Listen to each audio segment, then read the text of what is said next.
সবাইকে আমন্ত্রণ জানাচ্ছি চ্যানেল 24 এর নিয়মিত স্বাস্থ্য বিষয়ক আয়োজন বাংলাদেশ স্পাইন ও অর্থোপেডিক হাসপাতাল সুস্থ মেরুদণ্ড অনুষ্ঠানে।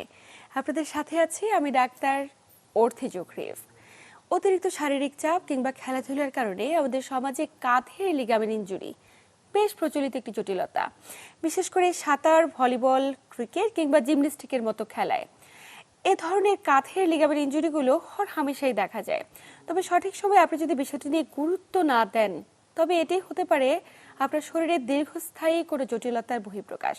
দর্শক, আমাদের নিয়মিত আয়োজনের আজকের পর্বে আমরা আলোচনার বিষয়বস্তু নির্ধারণ করেছি কাঁধের লিগামেন্ট ইনজুরি এবং চিকিৎসা।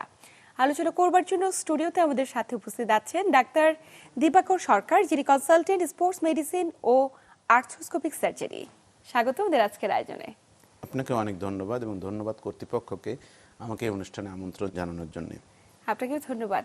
শুরু করতে চাই যে কাঁধের ইনজুরি আসলে কি কি কারণে হয়ে থাকে একজন ব্যক্তির, এবং কি কারণে আমাদের সমাজে এত বহুল প্রচলিত কাঁধের ইনজুরি? খুব কমন। আমি যখন জাতীয় অর্থোপেডিক হাসপাতালে ইমার্জেন্সি ডিউটিতে ছিলাম, আমরা অনেক দূর থেকে পেশেন্ট দেখলে বুঝতে পারতাম যে তার কাঁধের লিগামেন্টের ইনজুরি বা তার কাঁধের জয়েন্ট ডিসলোকেশন হয়ে গেছে।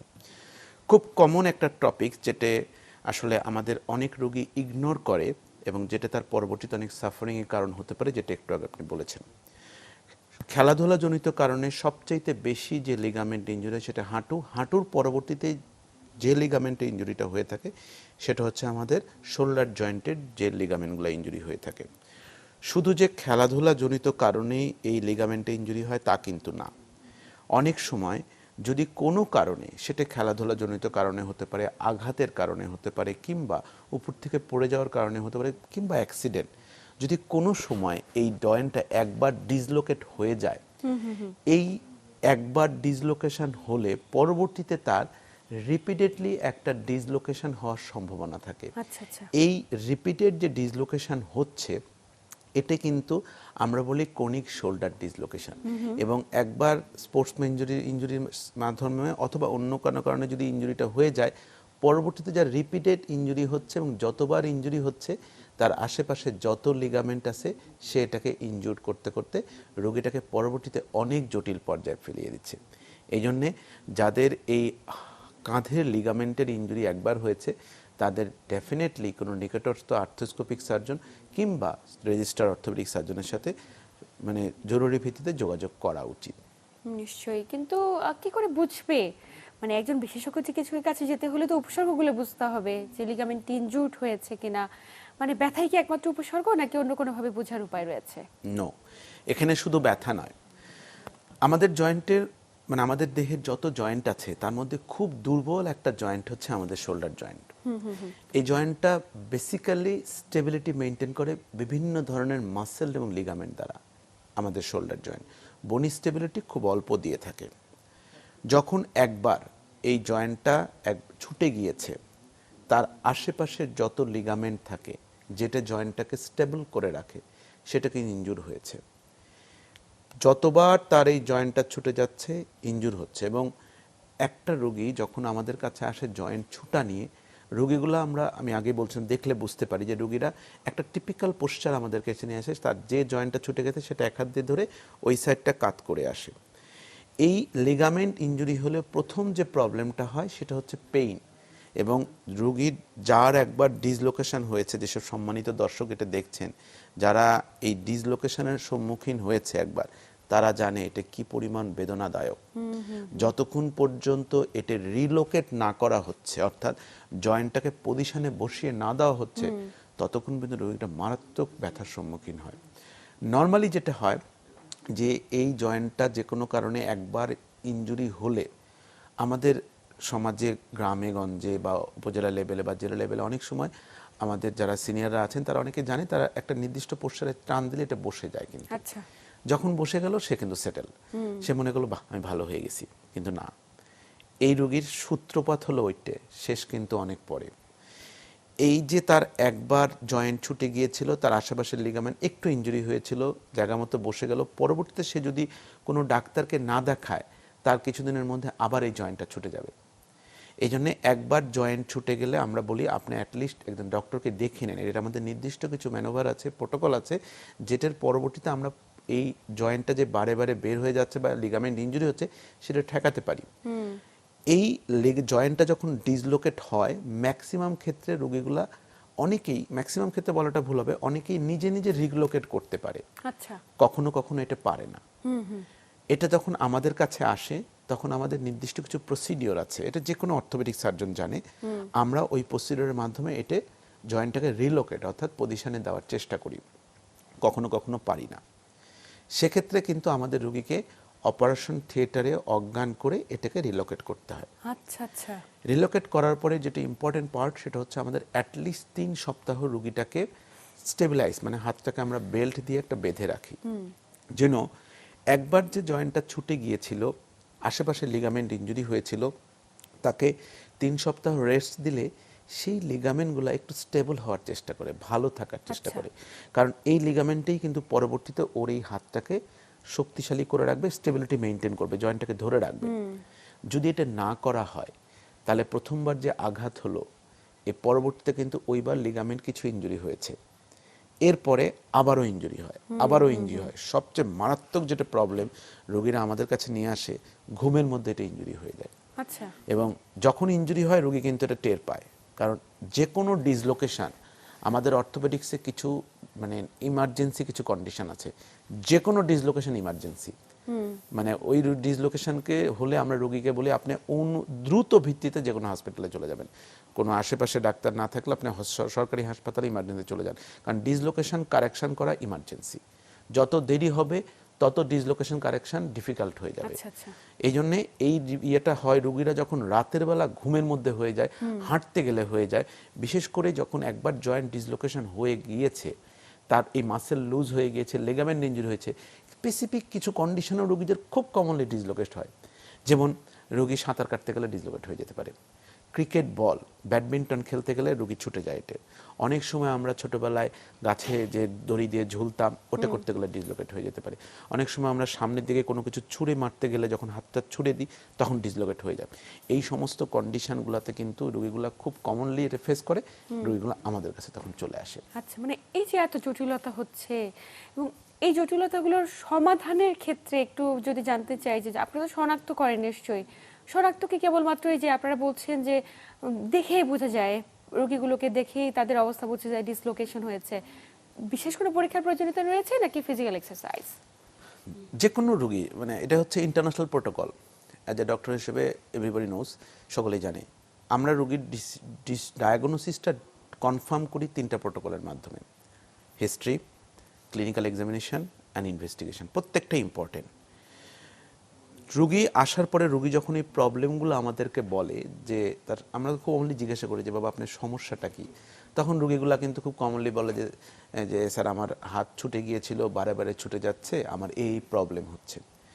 এই কন্ডিশন থেকে রোগীগুলা কত বছর যাবত রোগীর এই হাত ছুটছে এবং তার এখন শারীরিক কি কি প্রবলেম হচ্ছে তার উপর বেস করে কিন্তু আমরা একটা ধারণা করি যে রোগীর এই লিগামেন্ট ইনজুরি থাকতে পারে। ক্লিনিক্যাল এক্সামিনেশন খুব অল্প কিছু এখানে, কারণ এখানে আমাদের হাত দিয়ে পরীক্ষা করলে আমরা বুঝতে পারি যে রোগীর এখানে লিগামেন্ট কোন কোন ইনজুরি গিয়েছে, স্পেসিফিক কিছু পরীক্ষা আছে।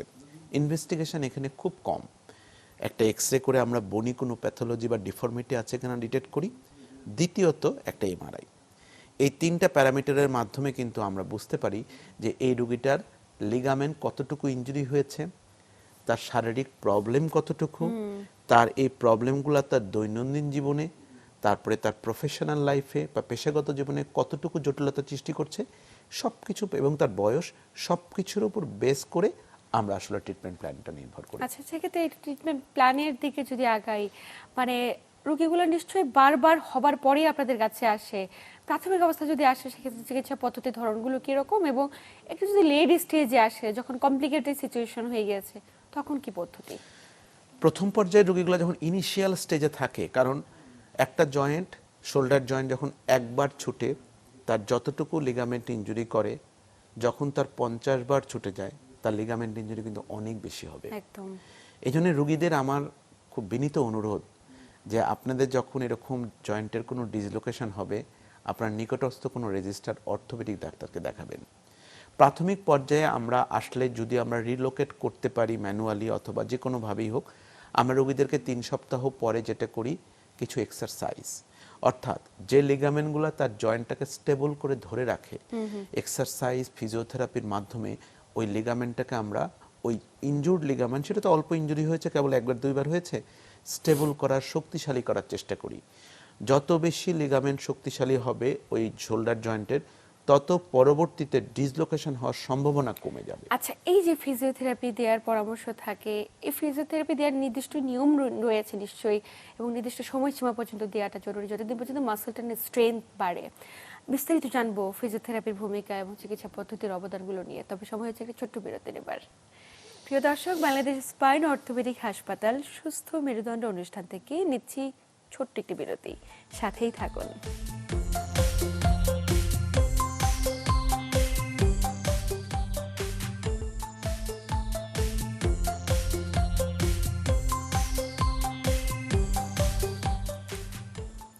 প্রিয় দর্শক, বিরতির পর আবারও সবাইকে স্বাগত জানাচ্ছি বাংলাদেশ স্পাইন অর্থোপেডিক হাসপাতাল সুস্থ মেরুদণ্ড অনুষ্ঠানে। সাথে আছি আমি ডাক্তার অর্থে জোখরেফ এবং আমার সাথে আছেন ডাক্তার দিবাকর সরকার। বিরতির পর আবারও স্বাগত ওদের আজকের আয়োজনে।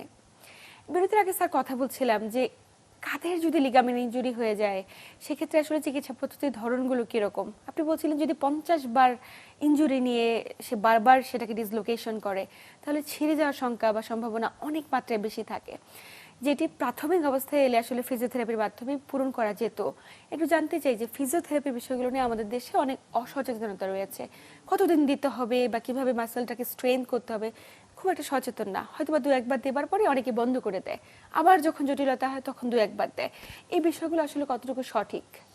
দেখুন, আমি খুব গর্ব করে বলি যে আমি জাতীয় অর্থোপেডিক হাসপাতাল ও পুনর্বাসন প্রতিষ্ঠানের একজন সদস্য, আমি ওখানকার একজন ডক্টর। এই হাসপাতালের নামের সাথে কিন্তু পুনর্বাসন যুক্ত আছে, অর্থাৎ অর্থোপেডিক্সের সাথে ফিজিওথেরাপি বা অর্থোপেডিক্স চিকিৎসার সাথে হাঁটুর লিগামেন্ট, হাতের লিগামেন্ট, অন্যান্য যে কোনো চিকিৎসা ফিজিওথেরাপির ভূমিকা অত্যন্ত গুরুত্বপূর্ণ। ফিজিওথেরাপি আসলে কি আমাদের যে মাসেল স্ট্রেংথগুলোকে বাড়িয়ে দেয়, রক্ত চলাচল বৃদ্ধি করে বিভিন্ন ওদের পদ্ধতির মাধ্যমে। এটা আলাদা সাবজেক্ট, আমাদের ওখানেও পড়ানো হয়। আমাদের এই ফিজিওথেরাপির মাধ্যমে যে মুভমেন্টের রেস্ট্রিকশন থাকে সেগুলো কিন্তু অনেক জটিলতা তারা দূর করতে পারে। হ্যাঁ, প্রশ্ন হচ্ছে স্যার কত দিন নিব? অনেক ক্ষেত্রে বলে যে স্যার ফিজিওথেরাপিতে অত দিন নিতে পারবো না, কারণ এখানে অর্থনীতির ব্যাপার জড়িত আছে। এটা একজন ফিজিওথেরাপিস্টই ভালো বলতে পারে। তবে দীর্ঘমেয়াদী ফিজিওথেরাপি যাদের জটিলতা অনেক বেশি তাদের লাগে, তবে ম্যাক্সিমাম ক্ষেত্রে 2-3 সপ্তাহ 4 সপ্তাহের মধ্যেই নর্মালি রোগীগুলো প্রপার ফিজিওথেরাপিস্টের হাতে পড়লে কিন্তু অনেকটা রিকভার করে যায়।